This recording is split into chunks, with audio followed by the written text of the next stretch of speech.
Saya tahu ada rencana Tuhan yang begitu besar atas pribadi lepas pribadi di tempat ini, saudaraku. Minggu ini tanpa terasa ya, welcome November ya. Literally loh, saudaraku. Kita udah mau menutup 2026 loh.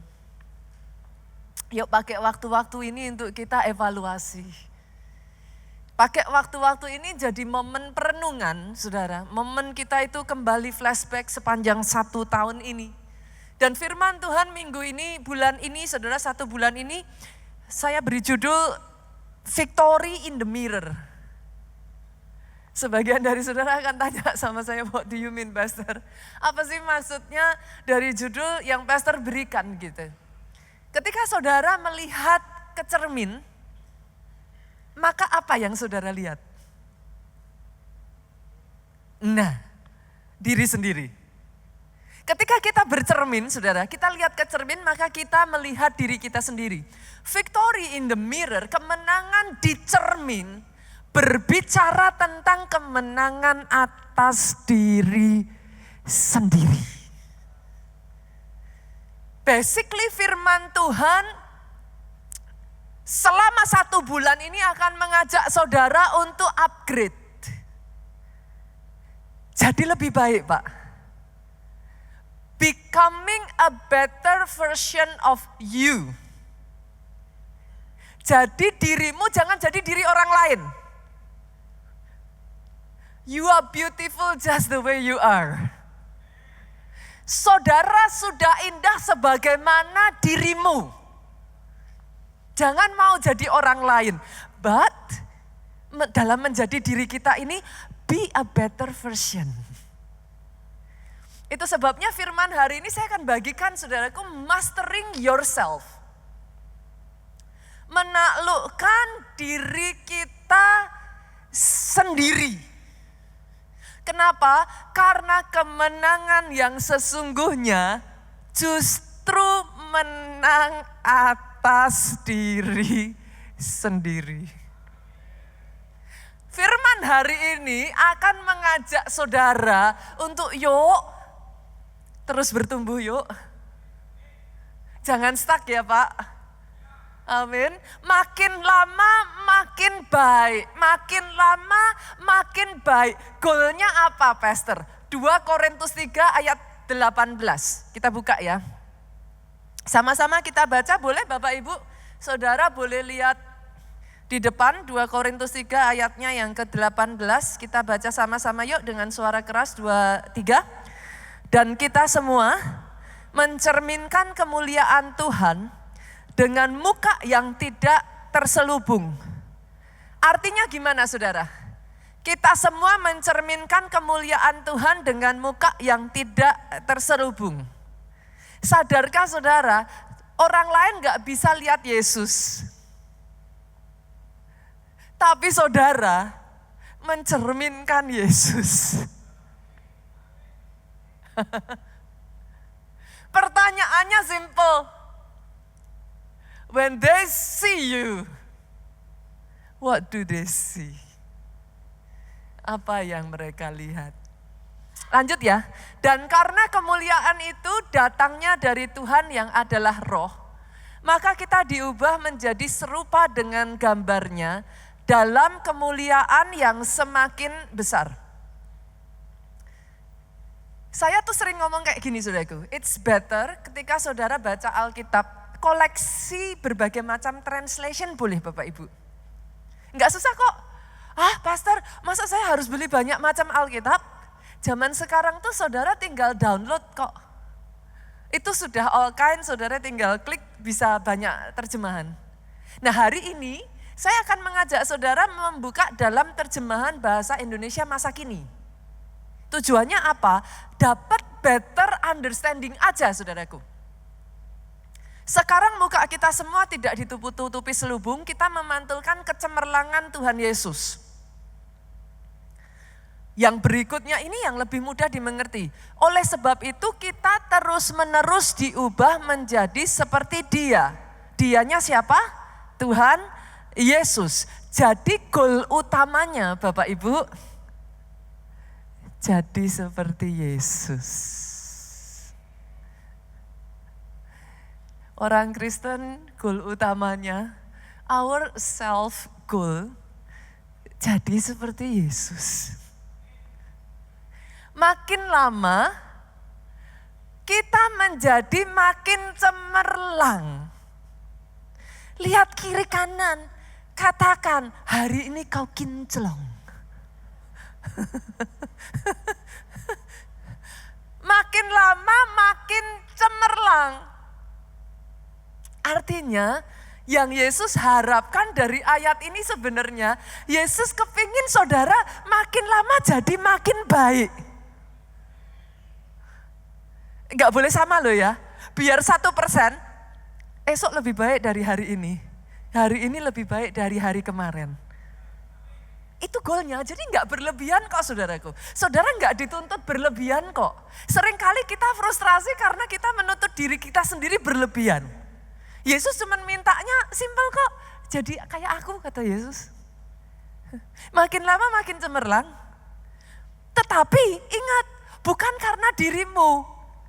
Kecemerlangan itu dari roh. Roh itu adalah Tuhan. Jadi saudara menjadi lebih baik bukan karena gagah dan kuat, tapi berubahnya karena pertolongan Roh Kudus. Maksudnya gimana, Pastor? Caranya gimana? Caranya ada. Saya kasih ya saudara. Efesus 4 yuk. Firman tuh nyenengin saudaraku. Kalau disatuin itu selalu nyambung saudara. Nyenengin sekali saudaraku. Yuk kita lihat ya. Efesus 4 ayat 21 sampai 24. Sama-sama ya, ayat 21. Baca bareng saya ya saudaraku, nanti pengertiannya muncul di sini. 23, karena kamu telah mendengar tentang Dia. Jadi awal mula kita mulai bisa bertumbuh, itu dimulai dari ini. Mendengar tentang Yesus. Boleh enggak saya juga ngomong berarti untuk seseorang bisa dengar tentang Yesus harus ada yang nyeritain dong. Berapa banyak di tempat ini yang mau dipakai jadi agentnya Tuhan. Kemanapun engkau pergi, ketemu siapapun, ceritakan tentang Yesus yang bekerja di dalam hidupmu. Nah, gak sesusah yang kau bayangkan kok saudara. Just a little conversation will do. Gak perlu langsung saudara bicara tentang Yesus. Tapi di dalam setiap tingkah lakumu orang bisa ngelihat. Dan orang penasaran. Ini orang kok beda ya? Orang jadi bertanya-tanya, apa yang bikin orang ini berbeda? Jadi kesaksian. Karena Roh Kudus bekerja di dalammu. Hidupmu berubah. Setelah dengar tentang Yesus, nerima pengajaran di dalam Dia. Pengajaran menurut kebenaran yang nyata. Jadi enggak boleh hanya dengar Yesus doang, masuk gereja doang. Enggak. Katakan aku mau jadi murid. Hayati kekristenan saudaraku. Jangan salah, kekristenan itu menjadi murid. Saudara harus nangkep esensinya. Itu sebabnya amanat agung ngomongnya pergi, jadikan semua bangsa. Tuhan gak pernah bilang jadikan semua bangsa konsumen. Apa beda murid dengan konsumen? Konsumen datang lihat-lihat kiri kanan, oke, bagus, I'll stay. Tapi di Jakarta kan pilihannya banyak ya Pak. Lihat lagi kiri kanan. Ada lagi nih yang lain. I will go. Kalau murid itu mendedikasikan dirinya untuk terus bertumbuh, untuk nerima pengajaran di dalam dia, pastikan pengajarannya benar. Pastor, gimana saya tahu pengajarannya benar atau enggak? Enggak ada cara lain, senggol lagi kiri kanan. Baca Alkitab. Lo balik lagi ke situ kok saudara. Mau sampai saudara bosan, ini pendeta nih ya nyebelin aja. Tiap khotbah bilangnya baca Alkitab, baca Alkitab. Kemarin saya tambah, bukan baca Alkitab saudara. Eat or you die. Konsumsi firman atau kau mati rohnya. Loh bener. Tubuh itu mirroring loh. Dari tubuh engkau bisa lihat yang terjadi di jiwa dan roh. Kalau tubuh butuh makan, jiwa roh butuh makan. Lah masalahnya makanannya roh kan firman. Kalau tubuh, Bu, punya anak dari bayi sampai sekarang gak dikasih makan, hidup gak Bu? Lah yang gak hidup. Roh sama. Eat or you die. No other choice. Lanjut lagi boleh ya saudara? Jadi, no. Masih di ayat yang tadi, maaf. Menerima pengajaran di dalam dia menurut kebenaran yang nyata dalam Kristus. Nah caranya gimana? Yaitu bahwa kamu berhubung dengan hidup kamu yang dahulu harus meninggalkan manusia lama. Kenapa ditinggalkan? Pastor, boleh nggak saya jadi orang Kristen tapi masih pakai manusia lama? Ya nggak apa-apa. Tapi kenapa disuruh ninggalin? Karena manusia lama menemui kebinasaannya oleh nafsunya yang menyesatkan. Jadi kalau saudara ikutin terus, lama-lama ujungnya binasa. Jadi disuruh Tuhan berubah itu bukan karena Tuhan jahat. Enggak, Tuhan udah tahu kalau diikutin terus nafsunya ujungnya menyesatkan, binasa. Amazing ya saudara. Dia yang menciptakan saudara tahu tuh onderdil dalamnya saudara. Kalau digeber terus, kita nggak berubah, ujungnya menemui kebinasaan oleh nafsu kita sendiri. Makanya setelah itu, yuk ayat berikutnya, yang ke-23, gimana caranya bisa berubah? Dibaharui dalam roh dan pikiran. Rohnya dulu. Yang tadinya dengar firman ngantuk Pak. Sekarang dengar firman kayak ada kehausan. Berasa gak Bapak Ibu? Yang tadinya ke gereja males, sekarang kangen. Kalau enggak ke gereja ada yang hilang. Itu apa saudara? Roh saudara diperbaharui itu. Roh Kudus sedang mengerjakan. Jadi buat saudara yang berkata, Pastor, saya tuh kok rasanya masih jauh banget ya Pastor. Hidup saya tuh rasanya kok masih jauh banget ya. Kayaknya saya datang ke gereja dengar khotbah di keluarga Allah nih kok rasanya saya jelek banget ya Pastor ya. Jangan takut saudara. Dia sedang mengerjakan hidupmu. Nanti gak berasa dipoles. Dipoles lagi. Tiba-tiba saudara heran. Kok pikiran saya udah berubah ya. Dulu memberi kerugian.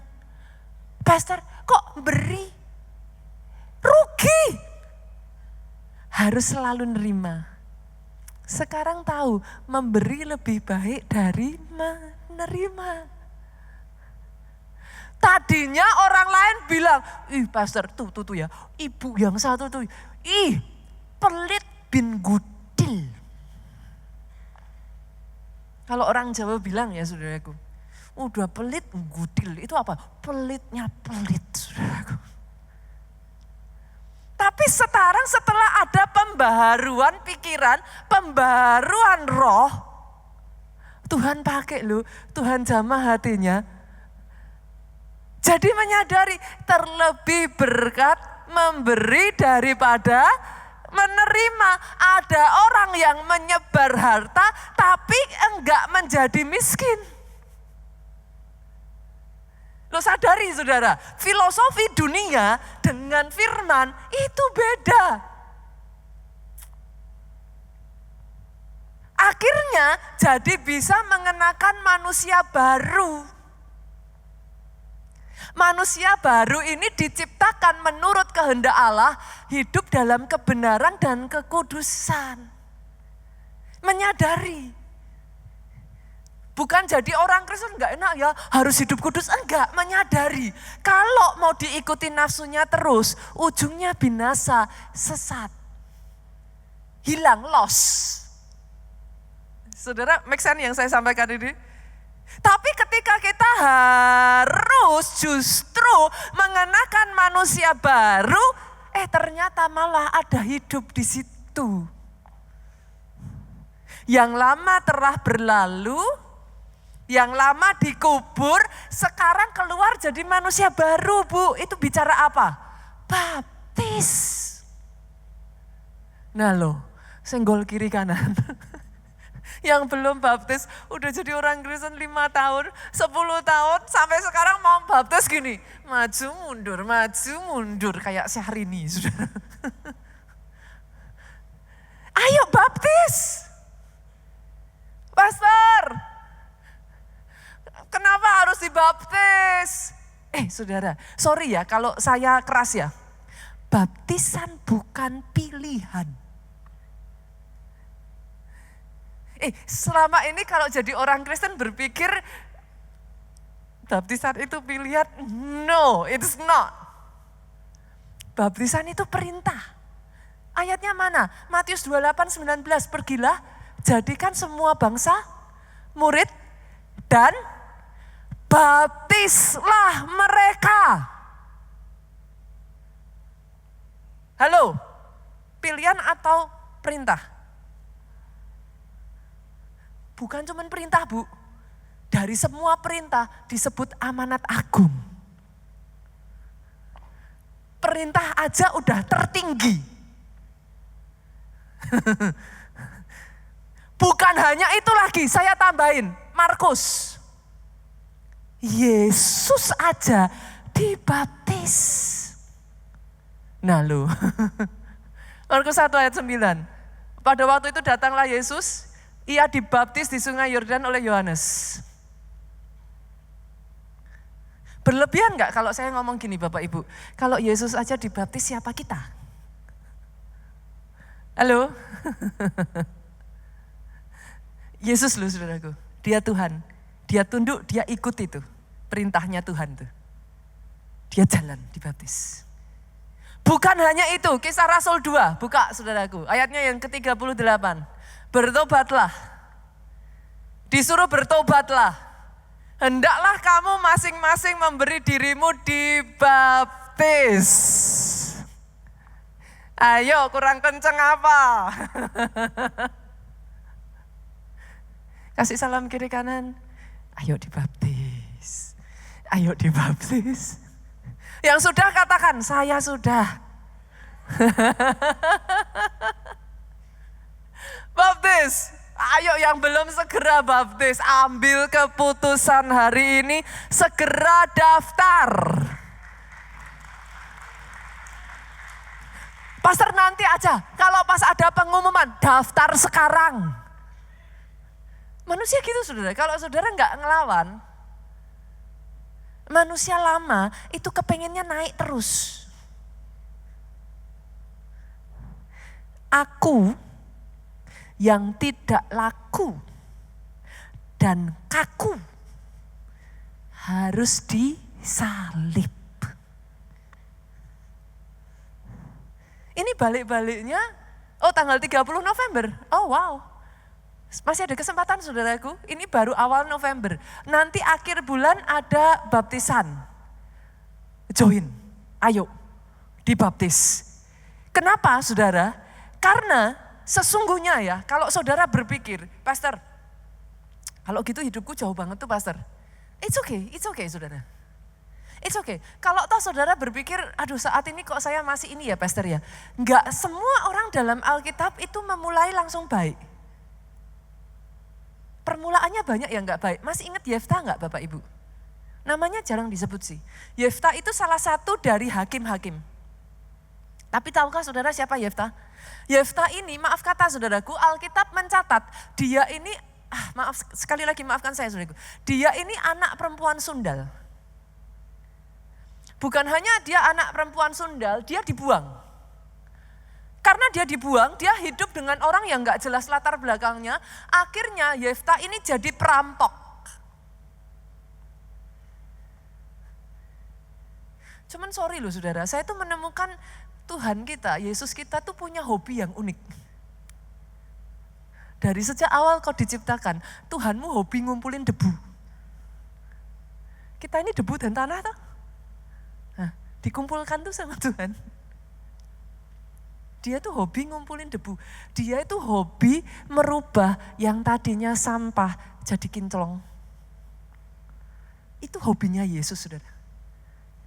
Yefta, dia itu udah orang buangan, dia jadi perampok, saudaraku, sama bangsanya dijauhi, ditakuti, sampai ketemu Tuhan, dirubah from zero, jadi pahlawan bangsa Israel, jadi hakim-hakim. Apa gak keren Tuhan kita? Masih ingat Saulus? Penganiaya orang Kristen, orang yang ditakuti, diubah jadi Paulus. Bagi dia tidak ada yang terlalu sukar. Dia ahlinya mengubah air jadi anggur. Maka hidupmu yang hambar saat ini, dia ubahkan jadi manis. Dijadikan.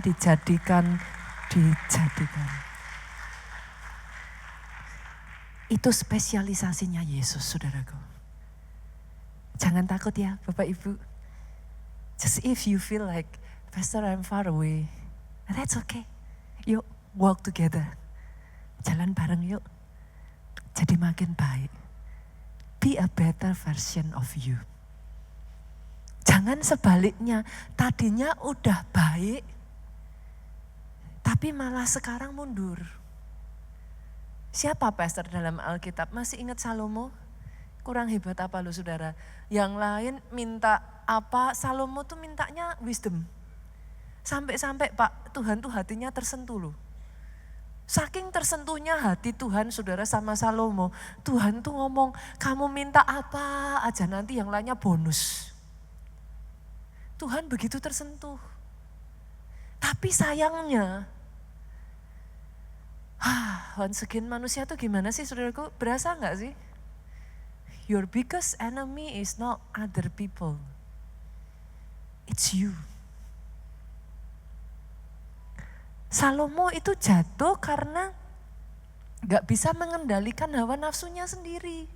Dia mengizinkan istri gundik-gundiknya, kurang apa toh saudara, ya ampun udah 700 loh. Masih tambah 300, jadi 1000 saudara. Kebayang gak saudara lihat sejauh mata memandang di sini? Istri dan gundiknya Salomo sebanyak ini kurang lebih saudara. Dikumpulkan ibadah saudaraku. Dia gak bisa mengalahkan dirinya sendiri.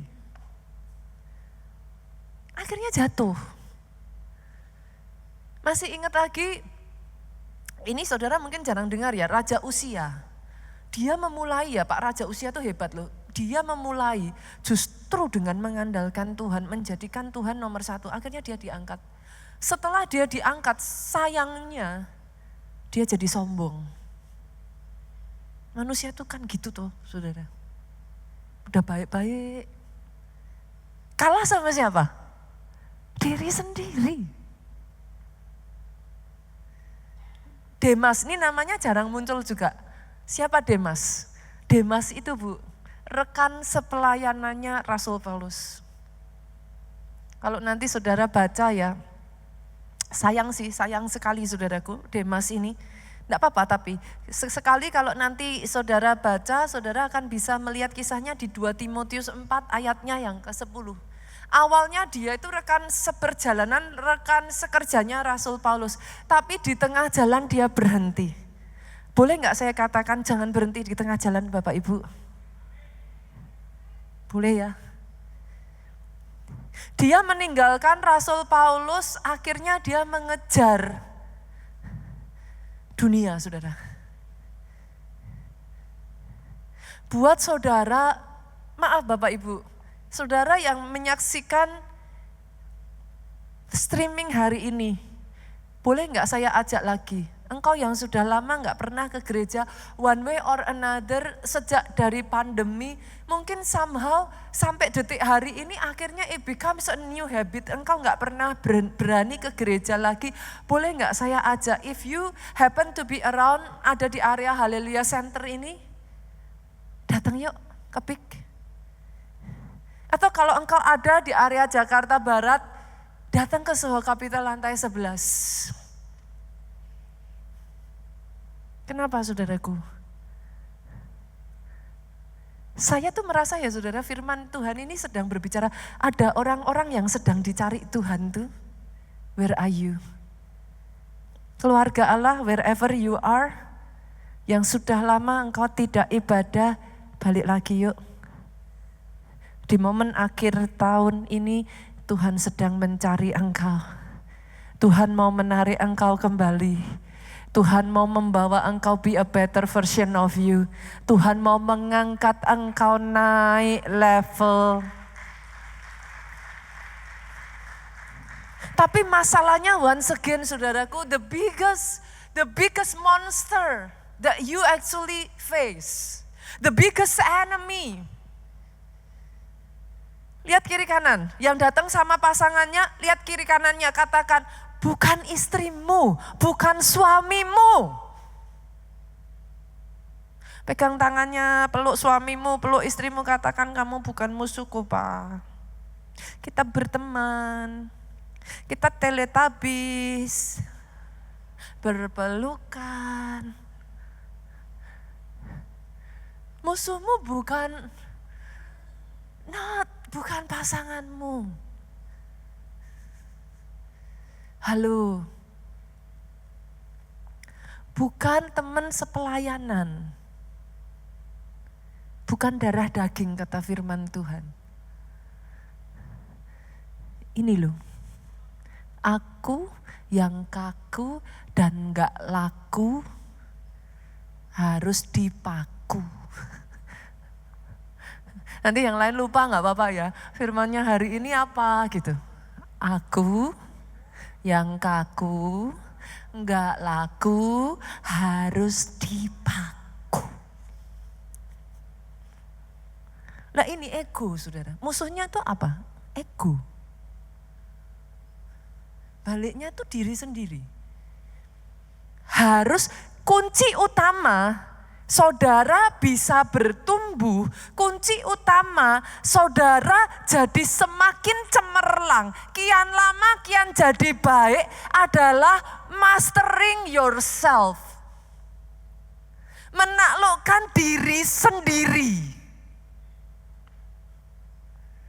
Itu kuncinya saudara. Enggak jauh-jauh.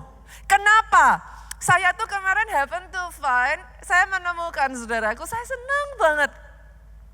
Saya nemuin ini sampai tadi saya suruh bawa ini saudara. Saya nemuin handphone lama saya. So cute ya. Ini nih. Versi baru, versi lama. Lucu ya saudara. Saya senang banget karena saya pikir, ini kok baby phone. Dasar cewek, lihat yang kayak gini nih gemes saudara. Segini nih loh perbandingannya Bapak Ibu, just tuh, sih. Mana ada sekarang nemu handphone seimut ini. Jangan salah. Bisa nyala.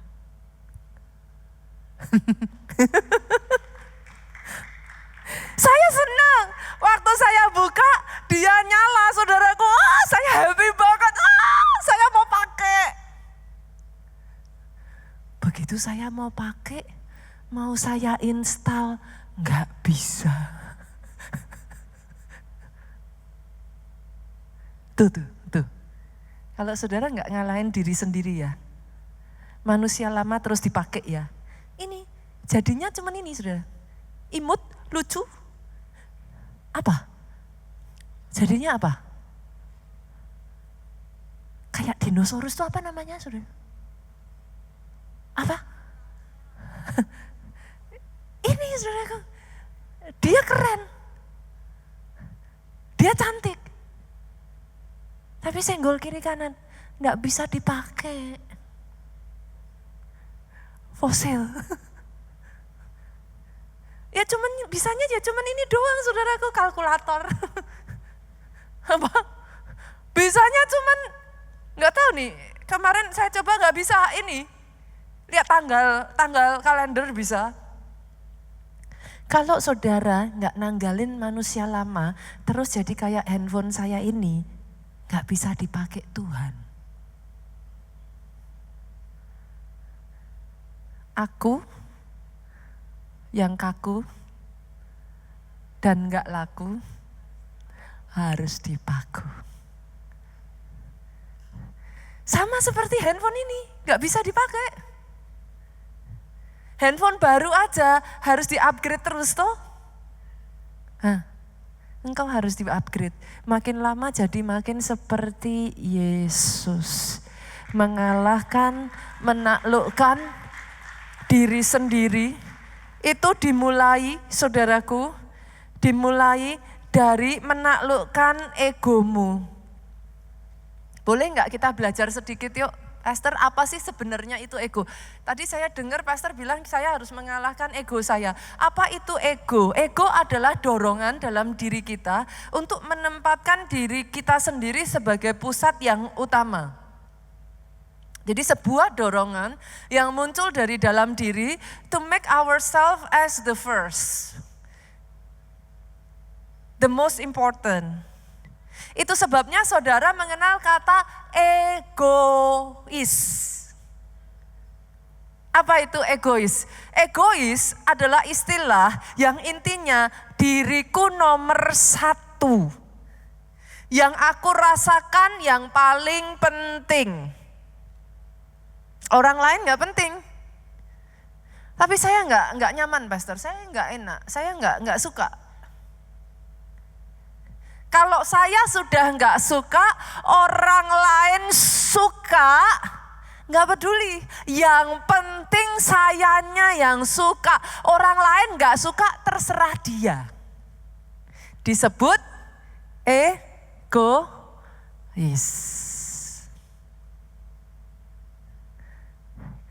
Sekarang boleh nggak kita lihat apa ciri-ciri orang yang egonya tinggi? Berarti dorongan dalam dirinya untuk jadi yang utama itu tinggi.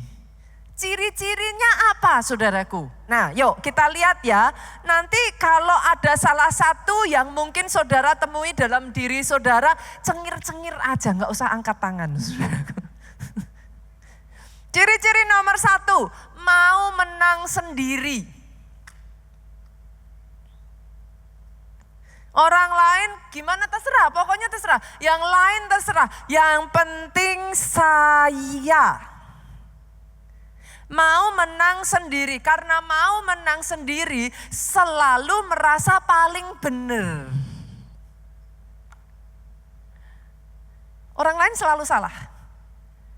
Kemarin saya geli saudaraku.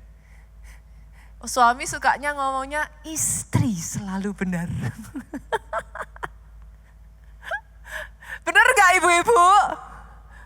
Oh betul.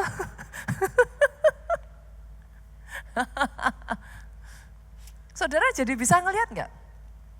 Suami istri kalau bertengkar, siapa benar siapa salah saudara? Hah? Yang mana? Istri benar, hidup istri. Suami mana suaranya? Hah? Udahlah ngalah aja katanya. Waduh bapak-bapak luar biasa dah. Saudara sadar nggak saudara? Suami istri bertengkar, siapa benar siapa salah nggak penting. Kalau nggak ada yang mau ngalah, dua-duanya kalah.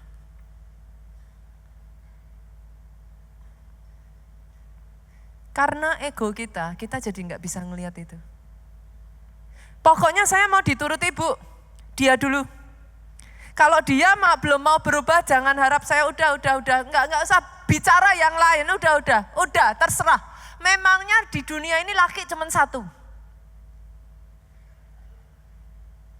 Banyak. Memangnya wanita cuma satu. It's not talking about whether ada banyak wanita atau banyak pria, Bapak Ibu. No. Berbicaranya apa sih yang Tuhan mau? Apa yang sudah disatukan? Jangan dipisahkan. Balik-balik lagi ya saudara, kalau dua-duanya enggak ada yang mau ngalah, dua-duanya kalah. Tapi ego kita membuat kita tidak bisa melihat itu. Ego kita membuat kita berpikir pokoknya yang penting. Kalau sudah pokoknya, itu susah dilawan. Ciri-ciri lain lagi apa? Orang yang egois. Akhirnya enggak bisa dikasih tahu saudaraku. Sukar menerima kritik. Pernah enggak lihat orang baru mau dikasih masukan dikit aja udah defensif. Saya sudah melakukan yang terbaik. Ini yang terbaik yang saya bisa. Mau apa? Kita tuh belum ngomong saudara. Defensif. Saudara sudah langsung pasang kuda-kuda. Defensif, udah gak bisa. Akhirnya saudaraku, orang yang egonya tinggi bukan cuman gak bisa dikasih ini, ujung-ujungnya mudah tersinggung kalau dinasehati. Nasihatnya gak salah. Tapi karena egonya tinggi, tersinggung. Ujung-ujungnya apalagi saudara? Memaksakan kehendak. Harus. Tadi itu saudara, ilmu apa? Pokoknya. Tapi gak bisa. Pokoknya. Gak apa-apa ya Bapak Ibu, masih sayang gak sama pendetanya? masih sayang ya? Kalau toh ada, cengir-cengir aja lah saudara. Cengir-cengir aja. Apalagi ciri orang yang egois. Selalu ingin mendapat pengakuan dari orang lain. Haus pujian. Haus pengakuan saudara.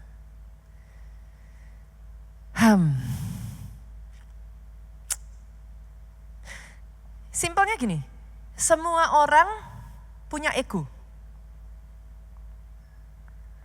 Jadi kalau saudara merasa salah satu tadi ada dalam diri saudara, don't feel bad. Semua orang punya ego, tapi harus ditaklukkan. Dia harus makin besar, kita harus makin kecil. Itu bedanya filosofi dunia dengan firman. Kalau filosofi dunia ngomong gini saudara, buktikan dirimu. Tunjukkan. Orang dunia tuh ngomongnya gini, maaf kalau kata-kata saya dirasa kasar ya Bapak Ibu ya. Kamu boleh brengsek, kamu boleh kasar, kamu boleh gak karu-karuan, yang penting berprestasi. Itu dunia. Kalau di dalam Tuhan enggak. Disuruhnya, saudaraku, kalau di dalam Tuhan 1 Petrus 5 ayatnya yang ke-6. Rendahkan dirimu di bawah tangan Tuhan, maka Ia akan meninggikanmu pada waktunya.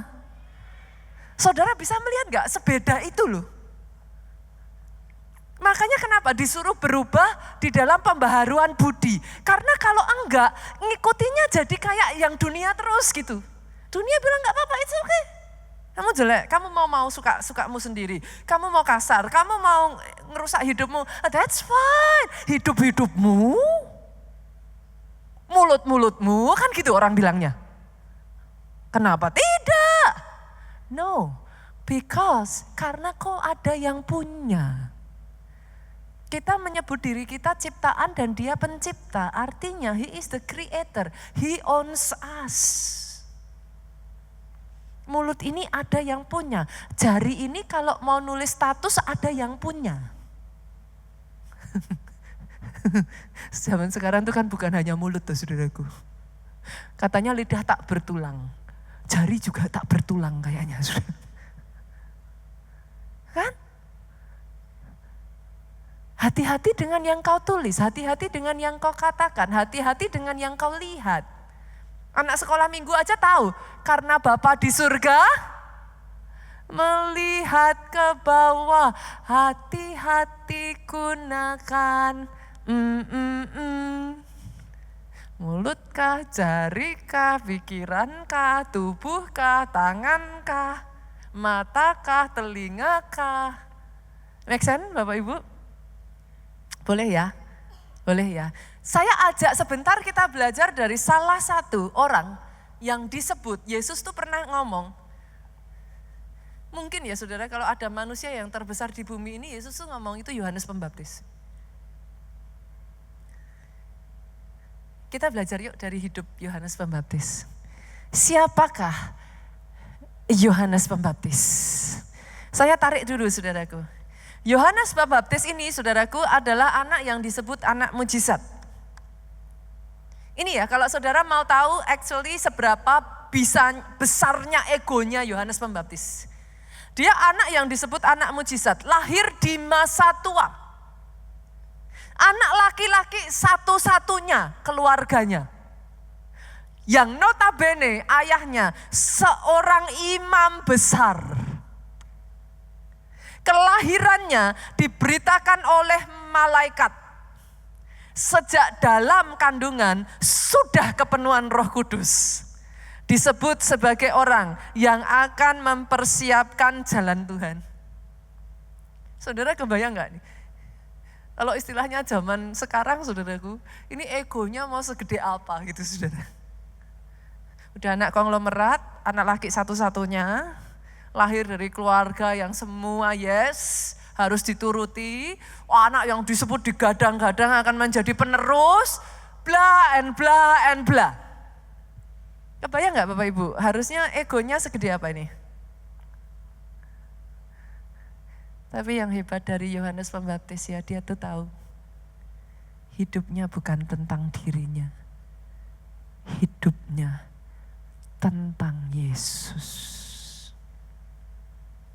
Dia diperkatakan sebagai orang yang akan mempersiapkan jalan.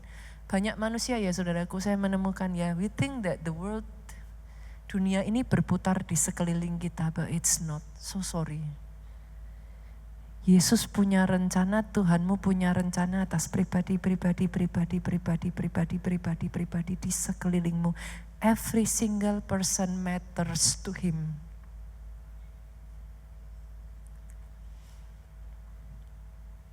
Dia punya rencana atas kota Jakarta ini. Dia punya rencana atas seluruh dunia. Terus bagian saya di mana Pastor? Kita ada di dalam agenda untuk rencana Tuhan yang besar ini. So it's not the world, bukan dunia berputar di sekelilingmu. Kita jadi bagian dari rencana yang besar. Itu sebabnya ya, Yohanes tuh punya kesempatan ya saudara, coba saudara lihat ya. Yohanes itu punya kesempatan sebenarnya, Lukas 3, 15, 16. Tapi karena orang banyak sedang menanti dan berharap, semua bertanya dalam hatinya tentang Yohanes. Orang itu mengira ia Mesias, saudara. Kalau ia adalah Mesias. Yohanes itu punya kesempatan untuk self-proclaim loh, saudara. Itu kalau Yohanes bilang, yes, aku Mesias, beres, saudara. Selesai. Jadi kalau saudara hari-hari ini mendengar ada orang yang mengaku dirinya Yesus, ada orang yang mengaku sebagai nabi yang diutus, saudara tahu, itu bukan baru. Dari dulu pun sudah terjadi. Tapi hebatnya Yohanes, ayat 16 ngomong gini. Yohanes menjawab dan berkata kepada semua orang itu, aku membaptis kamu dengan air, tetapi ia yang lebih berkuasa daripadaku akan datang. Ini kata-kata Yohanes, exactly ini saudaraku. Dan membuka tali kasutnya pun aku tidak layak. Ia akan membaptis kamu dengan Roh Kudus dan dengan api.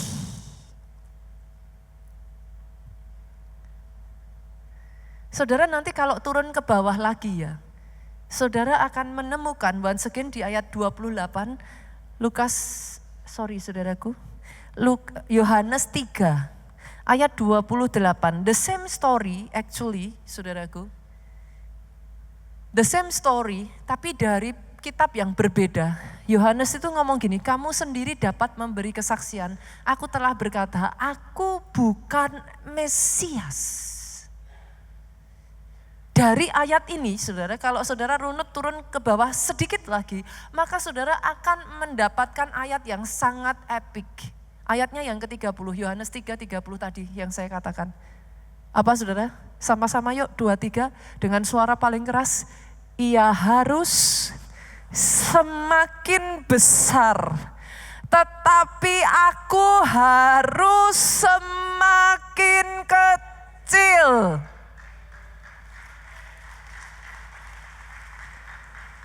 The biggest enemy bukan orang lain, ego. Kemarahanmu membuat engkau tidak bisa melihat rencana Tuhan. Ego, saudara. Kesombonganmu membuat engkau tidak bisa melihat. Ego. Dari semua masalah yang muncul ya saudara, pernahkah saudara berpikir akarnya itu di sini loh. Kenapa orang gak bisa mengampuni? Ego. Ego saudara yang ego, jangan katakan saudara lah, ego dalam diri kita, karena saya juga sama. Yang mengatakan kalau aku bales, berarti I score. Harus dibales. Harus dikasih pelajaran, pastor. Biar tahu diri. Itu apa? Ego.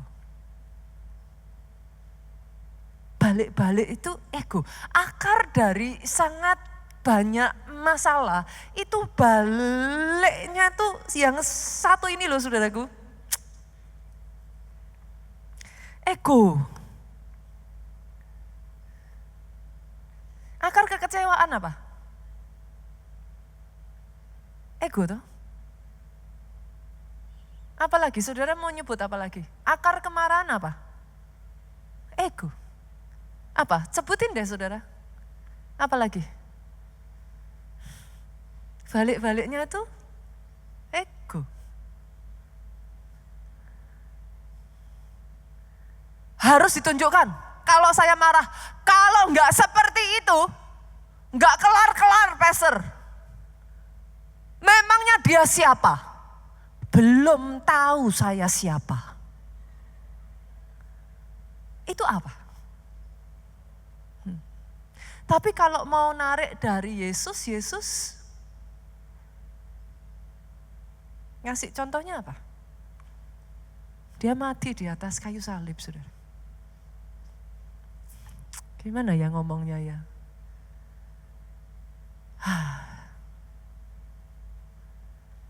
Saya tuh sering ngomong gini saudara, paling enak berurusan sama orang yang udah dewasa.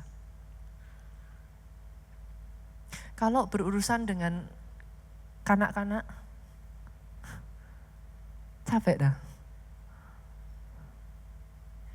Lihat kiri kanan katakan, kamu yang sudah dewasa. Boleh Bapak Ibu? Di gereja, kalau semuanya dewasa, nggak bertengkar. Loh jujur, iya nggak? Diplengosin, ya nggak masalah. Lah, egonya sudah dipaku, yang kaku dan nggak laku tadi udah dipaku. Nggak disapa? Nggak kiamat. Enak nggak hidup saudara? Disakiti? Sudahlah. Mungkin dia baru error. Loh, orang Jawa tuh punya kata-kata, punya essay kayak gini saudaraku. Yang waras ngalah.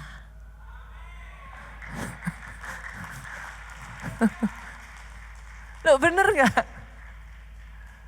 Enak gak kalau gitu? Hidup ringan? Hah? Ringan, Bapak Ibu.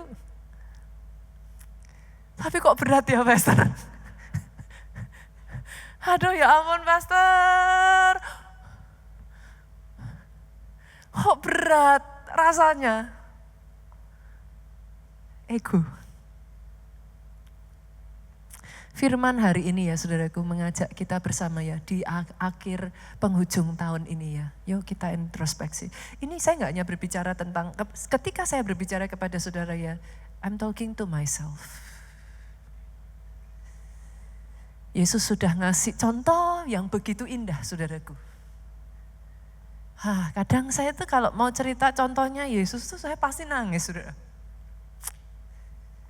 Satu-satunya cara mengalahkan ego gak ada yang lain. Belajar jadi hamba. Belajar melayani. Matius 20. Yuk kita buka ya.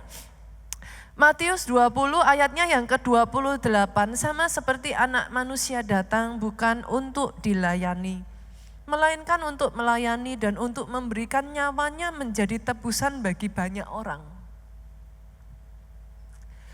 Yesus itu Tuhan. Saya tuh kalau cerita yang satu ini pasti selalu rasanya di hati itu kayak gitu sudah. Yesus itu Tuhan, jadi manusia. Dalam wujudnya yang manusia, yang mana dia adalah Tuhan. Dia itu seorang guru.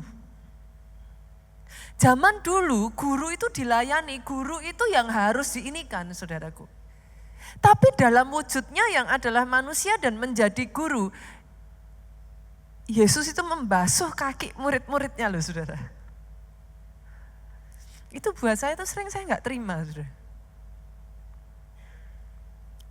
Ketika dia membasuh kaki murid-muridnya itu, Yesus tuh nggak ngomong sama muridnya lakukan juga ke aku ya.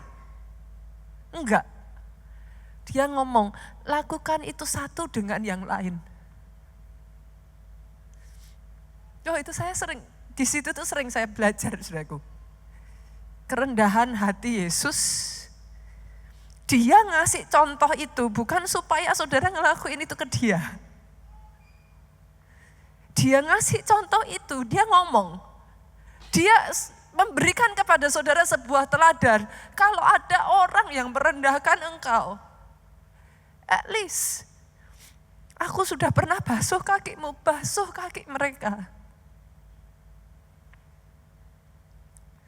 Itu buat saya meaningnya dalam sekali. Saudara.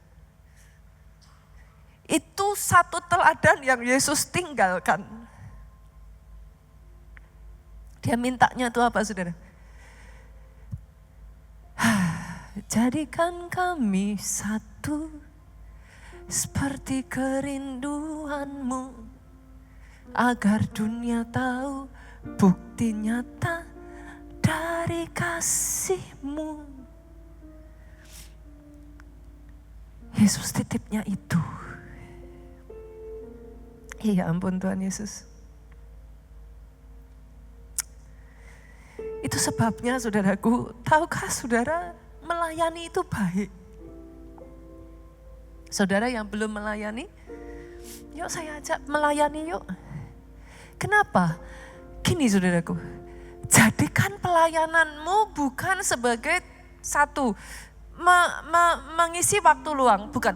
Jadikan pelayananmu bukan sebagai cara engkau diakui. Jadikan pelayananmu bukan sebagai cara engkau mendapat pujian, tapi jadikan pelayananmu sebagai dedikasi untuk engkau melatih egomu ini, sehingga ego ini bisa dikalahkan. Setiap kali engkau merasa sakit, tertusuk perkataan orang, sakit karena orang lain menyakiti engkau, sakit karena enggak dihargai, sakit karena enggak mendapat pujian, sakit karena setiap apa yang sudah engkau lakukan seolah-olah enggak ada yang lihat. Jadikan itu dedikasimu sebagai caramu memikul salib. Bukan karena orang lain ngelakuin, no. Tapi karena dalam kondisinya yang adalah Tuhan menjadi seorang guru, dia sudah membasuh kakimu. Dia mati di atas kayu salib itu buat engkau. Every single time, saudaraku, saya mengalami di dalam kehidupan saya ketika saya diinjak, ketika saya dipermalukan, ketika saya ditinggalkan, ketika saya dikhianati, ketika saya diperlakukan tidak pada semestinya, ketika saya diperlakukan dengan tidak adil, saya ngomong sama Yesus, saya ngelakuin ini untuk Engkau Tuhan. Kalau saudara masih ingat kisah Yesus membasuh murid-muridnya, enggak ada satupun muridnya yang membasuh kaki Yesus. Bisa enggak itu dilakukan? Even though Yesus enggak minta. Tapi Alkitab tak pernah mencatat itu.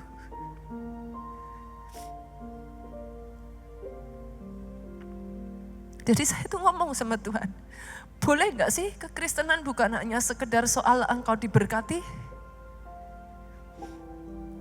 tapi soal mendalami esensi sebagai seorang murid. Dalam keadaan terdesak engkau tetap bertahan, dipermalukan, engkau tidak mundur. Engkau menghidupi. Memikul salib itu menjadi bagian kehidupan. Bisa balas, bisa ngelakuin lebih buruk. Bisa kok ngelakuin batas minimal. Dan orang gak bisa mempermasalahkan saudara, bisa. Tapi apakah itu yang akan Yesus lakukan? Sadari satu hal ini ya saudaraku, hanya karena orang lain diangkat, hanya karena orang lain dipromosikan, bukan berarti Tuhan udah gak sayang lagi sama saudara. Gak perlu iri. Bertandinglah di dalam jalur pertandinganmu. Teruslah setia dengan apa yang sudah Tuhan percayakan atas kehidupanmu. Saya selalu mengatakan ini kok, hanya karena gereja lain lebih maju, gereja yang lain juga gak kosong kok. Yang sepakat, katakan amin. Gereja lain bukan musuh kita, amin ya yang paling keras. Saya selalu mengajarkan jemaat keluarga Allah, para pelayan Tuhan di keluarga Allah, jadi dewasa. Melihat dengan cara yang benar. Maju bersama, pekerjaan Tuhan terlalu besar. Sadarkah saudara ketika saudara nyakiti sesama fellow Christian, saudara nyakiti yang menciptakan manusia itu. Kalau kita bisa hidup seperti itu ya saudaraku. The world is a happy place. Choose to be happy. Firman Tuhan di bulan Oktober. Bu, jangan karena ada orang lain yang gak memperlakukan kita dengan baik, happiness kita hilang. Jangan karena berkatnya gak seperti yang diharapkan, happiness kita hilang. Hayati ya kekristenanmu ya. Hidupi kekristenanmu. Apa saudaraku? Menjadi seperti Yesus. Makin lama makin cemerlang. Jadi terus makin baik. Hatinya hati yang mau melayani. Gak apa-apa sakit hati pas pelayanan udah biasa. Itu salib kita tuh. Halo? Kenapa? Saudara takut melayani karena takut disakiti? Takut lihat dapurnya terus mundur? Bukankah itulah dari situ di crafting? Dibentuk? Siapa bilang di crafting gak sakit? Ya emang sakit. Dibentak-bentak sekalipun gak salah, ya gak apa-apa. Itu bagian dari salib kita. Salib yang Yesus pikul gak seberapa tuh yang kita pikul, gak ada apa-apanya. Boleh, saudaraku? Boleh? Saya tutup firman Tuhan hari ini, saudaraku. Saya berdoa, when you see the mirror, there is victory in the mirror. Ada kemenangan di salib